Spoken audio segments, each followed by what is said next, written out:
Please welcome Executive Director of the Housing Assistance Council and a member of the National Community Reinvestment Coalition Board of Directors for more than 15 years, Moises Loza.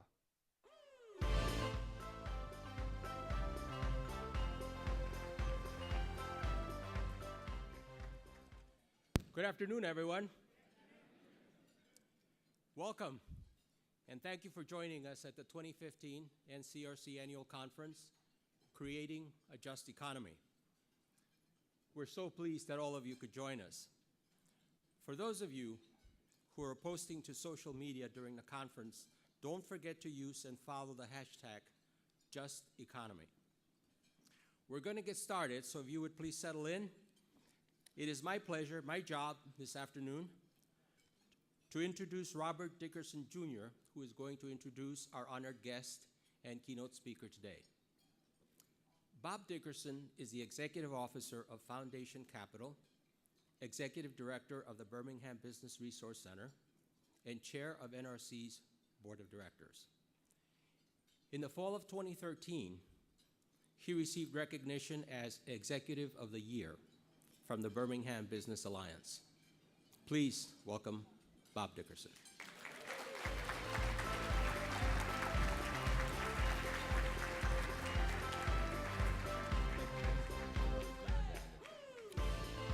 Good afternoon. Thank you, Moises. And thank all of you for being here today. The theme of this year's conference is Creating a Just Economy. And that's what brings us all together here, the work of creating economic fairness and opportunity for all of us. Today, I am pleased to introduce a leader who is an ally in that work.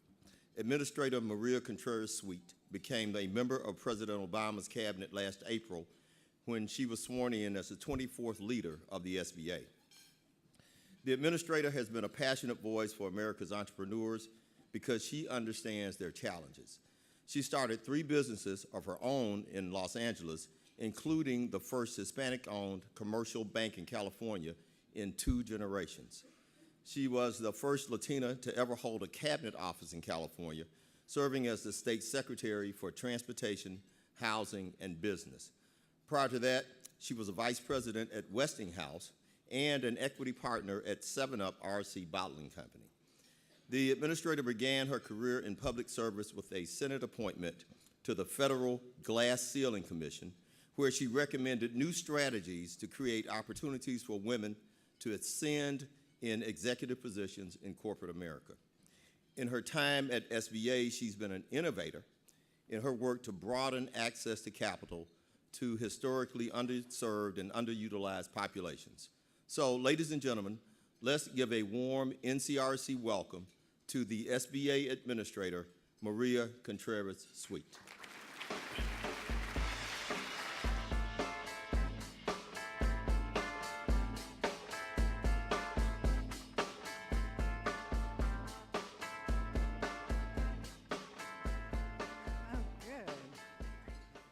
As long as the music doesn't go off before you get to the mic. That's the key, folks. That's the key. Anyway, so good to be with all of you here. You're my family. I've been looking forward to this meeting for quite some time. Yes, this is family. Thank you. Thank you. And thank you to the chairman, Chairman Dixon, for that introduction, and to the entire board for their generous welcome as I arrived earlier today. And I understand for President Taylor that he's been here for about a quarter of a century, 25 years. Congratulations to President Taylor. He deserves another hand. Come on. Thank you. Thank you. And anyway, I'm looking out in the room, and I can tell you how delighted I am to see so women in the house as well. Congratulations to all the women in the house.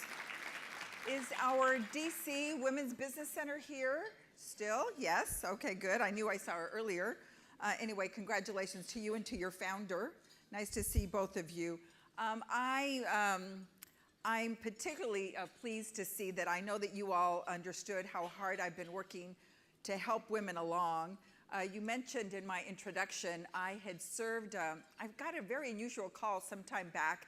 I was in Los Angeles, as in corporate America, Westinghouse to be precise, and I received a call from the state of Maine Senator George Mitchell had become the Senate Majority Leader, and he said, we want you to serve on a brand new commission. He said Elizabeth Dole had had some influence on this gentleman named Robert Dole, and you can imagine why. And so he carried legislation to establish the Federal Glass Ceiling Commission. And we all knew that it existed, this artificial barrier, but we couldn't see it, but we knew that it kept women and people of color from moving up the corporate ladder. And I was at Westinghouse seeing the same phenomenon taking place. And that's why I understood the power of entrepreneurship, that if you can't get to where you want in life, you can always start your own business and turn the arc of your future completely around. So I'm so happy to see the Women's Business Center and all the women here. So when I got here, I saw that we had an important tool in other categories, and that's the sole source authority. So I was very, very pleased when I was able to work with key members of the Senate to talk to them about how we could get the same kind of tool for contracting with women. You all know that we have a 23% goal overall in the federal government of contracting with small businesses. We have a 5% goal with women, and quite frankly, because I know we're all family in the room, we have not met that goal with women. And I felt that it was something that I should focus on, and so I asked Congress if they would consider this. And yes, believe it or not, I know that you say we have gridlock here, but we actually got legislators to break the log jam, and everybody voted it in. The president signed it into law.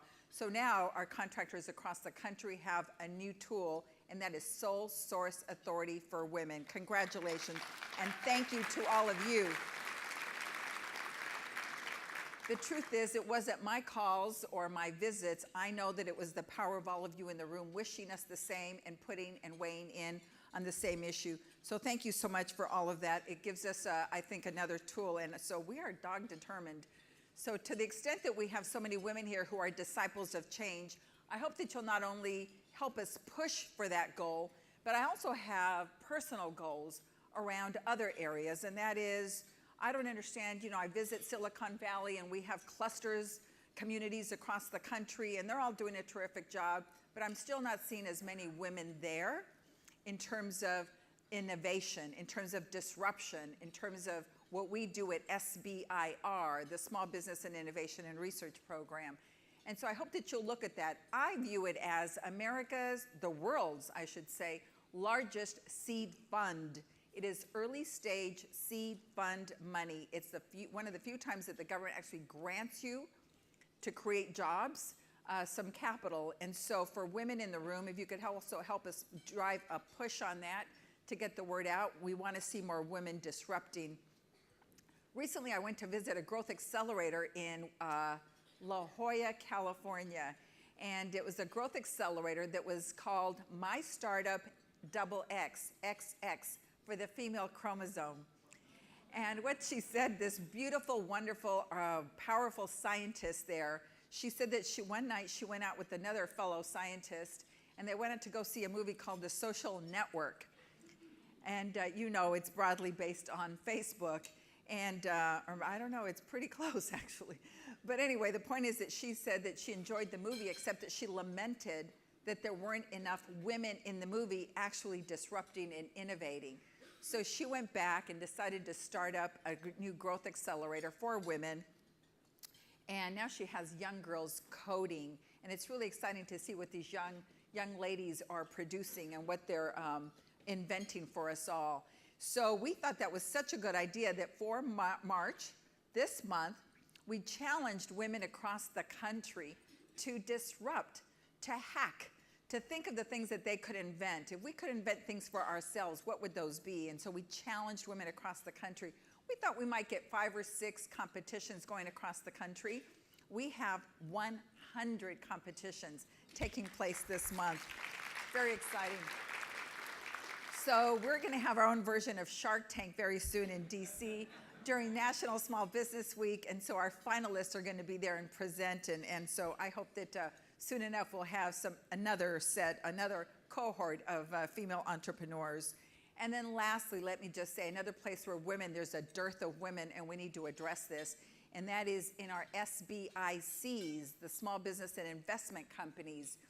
You all know that that's the early stage, that's the mezzanine, and that's the private equity financing program that the SBICs produce.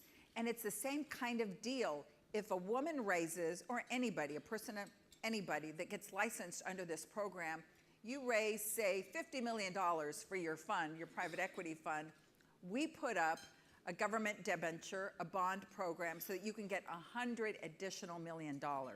It's a 2-to-1. So for those of you that aren't familiar with our SBICs and you're interested in learning about how to become a license under that, I hope that you'll go to sba.gov to learn more about that. But anyway, you can see all the wonderful tools that we have at the SBA. The challenge is just getting the word out and make sure that underserved communities, people who have been not as involved in these programs, I hope that they'll take those seriously. This morning I went on Roland Martin's show talking about it to try to encourage more women, and particularly minority women, to think about these things. It would be so wonderful to get much richer diversity in our SBIC program. So I hope that you'll take that seriously. Women are a big deal. Small businesses are a big deal. Across the country, women-owned businesses employ 7.8 million. They account for $1.3 trillion in annual revenues. That, my friends, is real ROI, real value. At the SBA, we're proud of the contributions the entire NCRC Business Development Division produces for us. We see you as very strong partners, and I'm delighted to be here with you. I understand that your Small Business Teaming Center may be here. Thank you. Thank you for being here. Thank you to them. And to the CDFI, I understand that NCRC also has a CDFI, and the Minority Business Centers from Washington and Manhattan are in the room. Maybe? Good. Shout out to them. Thank you so much. Combined, you've helped underserved businesses secure $250 million in contracts and $100 million in financing. That's an achievement. Congratulations. When I took office here, the president and I had a pretty extensive conversation about what the arc of our work would be. And I have to tell you that he knows my life. He knows what I'm committed to. And I said that this is exactly what I wanted to be doing, is to make certain that those people who have been underserved have access. It's what my life has been about. When I was in state government as California Secretary of Transportation, we were about to build the east span of the Oakland Bay Bridge. Or when I was doing any of my projects, what I try to do is create American jobs. But people would say, they'd come in and they'd say, you know, I'd say, diversify your portfolio and get a contract with government. And they'd say, you know what, I don't even know when you put these contracts out. And so I'd say, okay, what we have to do is make sure that people are aware of the benefits of contracting with your government. And then they'd say, after that, they'd say, but now that I know about it, how do I navigate through that process? So I knew that they needed counseling. And so we talked about how to get certified, whether they were woman-owned, 8A business, or under whatever program, veteran-owned business. And so we tried to help them get certified for contracting. And then later they'd say, okay, now I've got all of that, but now I don't have a bond to bid or to do the work. So then I'd introduce them to bonding companies and try to make the matches. And then finally they'd say, now I need to finance the project because you take too long to pay.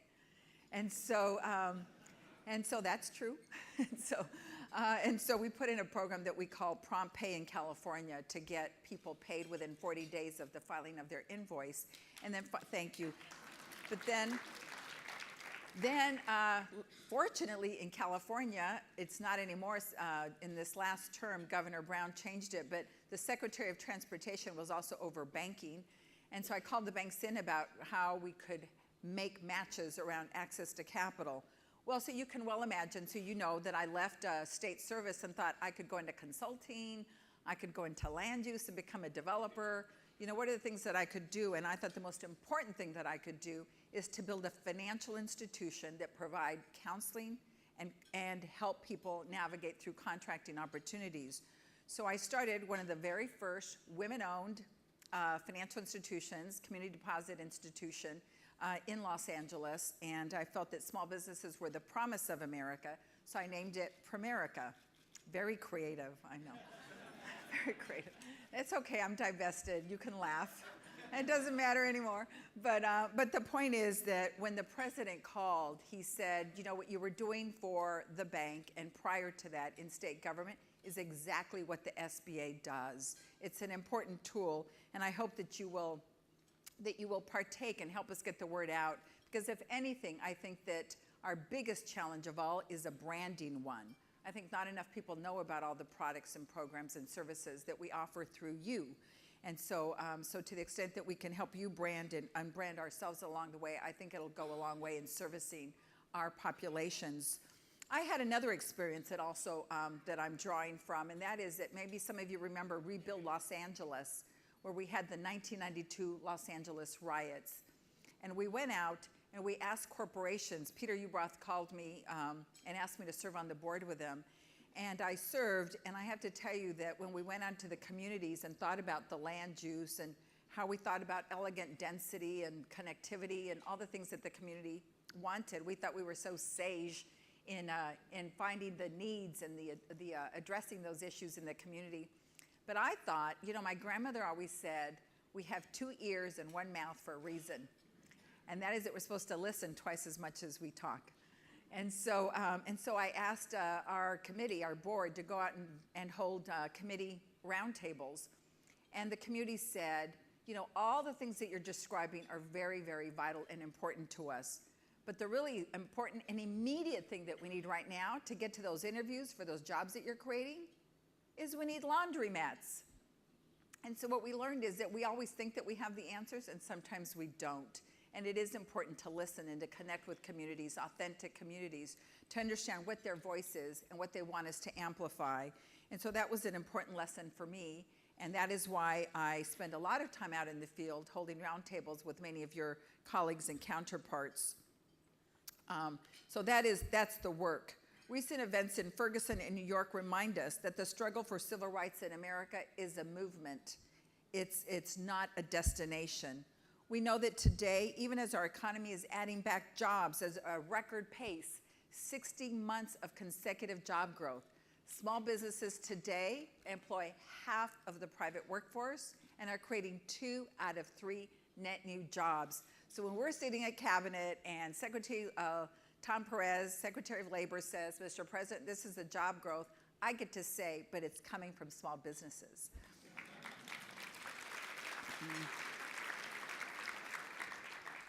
But unfortunately, it's not coming back to the extent in terms of wage growth that we'd like to see. And so we have to continue to reinvest in those communities and broaden access to capital and banking services. That's our mission together. As I said, I'm here to work on that body of work with you. So I've rebranded, so you say, you know now what we do, the 3 C's in a D, the counseling, the capital, and the contracting. But what am I doing that's a little different? What I've tried to do is reframe the conversation at the SBA. You know, at Caltrans, I just said one word, connectivity, and everybody knew what that meant. It meant more bike paths that led to buses, that led to trains, that led to airports, so that we had connectivity. And here I've said to my group, it's smart, bold, and accessible. It's about smart systems. We have to use technology in a way that allows us to be more efficient in communicating with you and with our other lending partners. We need to make certain that we're using that technology in new ways. The BOLD stands for bolder market making. Today, small businesses don't compete with each other across the street. They're competing for government contracts, for corporate supply chains, and to be part of the global marketplace. And the accessible stands for making certain that all people have access to our programs, whether it's somebody in uniform transitioning back into civilian life, or it's an encore entrepreneur. You know, my husband and I keep saying that 60-year-olds are the new 40. We're living longer, we're healthier, and so we have to, address the encore, the second act entrepreneur, and women and underserved communities. So around the SMART, what we have done is, I hope that you saw that immediately right away, we came in and I said for loans under $350,000, we're going to make this technology that's already been available at the SBA, we're going to make it available for smaller lenders, for our community lenders. So it's that SMART score. And so you don't have to worry about whether we're going to support your guarantee or not. if we greenlight it, you can be sure that we're going to stand behind it so that you don't have to worry so much about debt service coverage ratio and global cash flows and so on and so forth. We will greenlight it. You enter the data, answer the questions, and we greenlight it. So that should get you to yes a lot faster with those under $350,000. We've zeroed out fees for loans under $150,000, which we think was huge. And for the $50,000 and under, I went to Debbie Matz at NCUA, I've gone to CUNA, I've gone to NAFCU, all of the credit union organizations, and entered into special MOUs, Memorandum of Understanding, to say, we need you to be the mission lenders that you know that you can be and that you are, and that is to focus on the $50,000 and under loans. And they all readily agreed, and we have a wonderful partnership. And so now we're in the throes of training their regulators as well as their lenders on our products so we can get more $50,000 and under loans out. And then just about, I would say under 2 months ago, I launched a new program called LINK, and it's spelled LINK with a C for capital. And we took the same technology. You've all seen the technology when you're looking for a date and you go to Match.com and you answer some simple questions and they make a match. Maybe sometimes not such a good match, but the intent is there. And so we thought, we have a website that gets about 2 million hits a month. And over here on the other side, we have a list of all of the SBA lenders. Could we use that same technology to match? And so now if you go to Link and you answer 20 questions, we get you a date. But this date is with a lender. And I hope that it's working for you. I ran into a women's business center in Atlanta, and she said that with just a few days of being up, that the traffic flow that she never imagined she could get, she was getting because she was just picking up everything that was coming up in her region. And she said within a few days, she had taken a woman's business and was able to refinance her portfolio where she had at almost usurious rates, and was able to normalize her rates to improve her cash flow, and then give her an extra line of credit for $100,000. That's what Link is doing across the country. And I know that you've been hearing about our SMART score, which takes a predictive also algorithm, and so that's working well. And I keep saying I'm going to introduce it soon. We're now finally releasing little at a time the SBA 1. And so a few nonprofit folks have told us that it's working for them. So I would say that now we're about 60 days away where we'll be able to really do a decent rollout. And that will be completely transformative. And I'm very much looking forward to having you experience that application.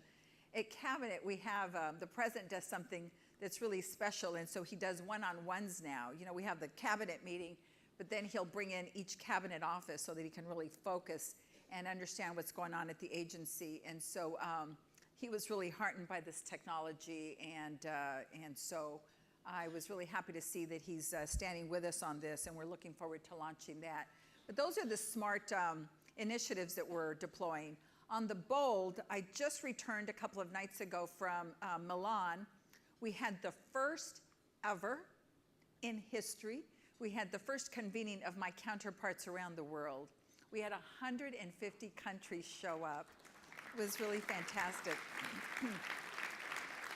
We just said if America's small businesses are on the internet, they're in the global marketplace. And we want to know what those rules of engagement are. We want to know what every other country is doing so that we can understand what their bankruptcy laws are, what their payment terms are, so that we can understand how we resolve dispute resolutions. And so it was a first, and we want to continue that dialogue and that conversation so that we can help small businesses be bolder. In terms of our large BOLD initiative, you all know that the president is pushing very, very hard on TPP, the Trans-Pacific Partnership. Some people are threatened by it, some people are challenged by it, and I understand that. I completely understand that. But I just want to say that if we're not in it, you all know that the rules are being set for us by other countries, including China. And so all of the wages, the fights for wages that we have fought for, when you get into international commerce, we could be undermined, right? When you think about all of the environmental standards that we have fought for in the international marketplace, if we don't get the rest of the world to support us, you could be subject to certain things in the rest of the countries that you're competing with. So you could be undercut there too in terms of your pricing strategy. And just how do you protect your patents? How do you protect all that you've lived for? So at the end of the day, what I see is that this isn't about exporting goods, it's more about exporting our American values. And I think that's what's so important about this trade agreement, that we uphold the things for which we have fought for across this country, the human rights and the civil rights that we have fought for. And so, so clearly we're pushing on that, and hope that you will too. And finally, on the accessible, I hope that you've seen that we're having great success on the Boots to Business and so many of our programs around access. So that is essentially what we've been doing of late. We want to continue this conversation, and just in the spirit of Martin Luther King, let me just say that he understood so clearly when he said, what good is it to be able to sit at an integrated counter if you can't afford to buy the hamburger? Right? And so we say things have come a long way. With the SBA, we don't want to go back to buy the hamburger. We want to go back to buy the restaurant. That's right. That's right. Thank you so much. And so let me just close with one final story, and that is that I think that you all heard, I was born in Guadalajara, Jalisco, Mexico, and came here at the age of 5, didn't know a word of English, much less the language of business, but I was able to work through it only because there were resources and programs and people who believed in me. There were champions who were championing me, giving me more choices and more chances to provide for my family. And so I'm so grateful, and that's why I felt a duty and obligation to come back and to help lift other small businesses. When I wrote to my grandmother after I became the 3rd grade milk monitor, she said, remember, Maria, it's not the titles you have, it's what you do with the titles that you have that matters. And I've taken that lesson ever since, that lovely little nudge, and just to say that indeed, she worked so hard as a migrant worker, and said that someday in America, because of the social mobility that we have here, that I might be able to work in an office and even be a secretary. And so she allowed me to be, the good Lord, his prayers, and the journey to be somebody who holds office and is a cabinet secretary. And it's, thank you. Thank you. Thank you. But that in one generation that we could go from being somebody who was born outside with zero economic advantage and come in and be able to navigate. That is the social mobility that I'm committed to preserving for America. And that's why I believe in entrepreneurship. If you can't get a job, you can start your own in America. We have laws and systems and processes that support it. And we shouldn't take this for granted. Seeing that, for example, Italy, they were saying that it's very, very tough. If you file for bankruptcy, you may not be able to recover from it. In Morocco, a similar situation. And these are the things that we must not take for granted. Together, let's lift up entrepreneurship and let's make small business a really big deal. Thank you so much. God bless you. God bless America. Thank you. Thank you so much.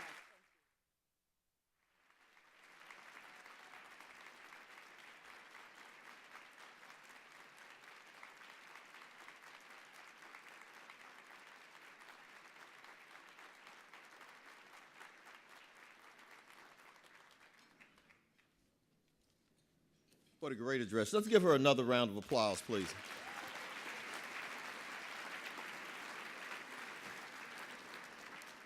Well, we have an exciting 3 days ahead of us. Don't forget that HUD Secretary Castro will be in this very room at 3:15, so another address that you don't want to miss. You also don't want to miss the Ledge Rig briefing at 4:30 today, and that's part of the value that you get from being a part of NCRC.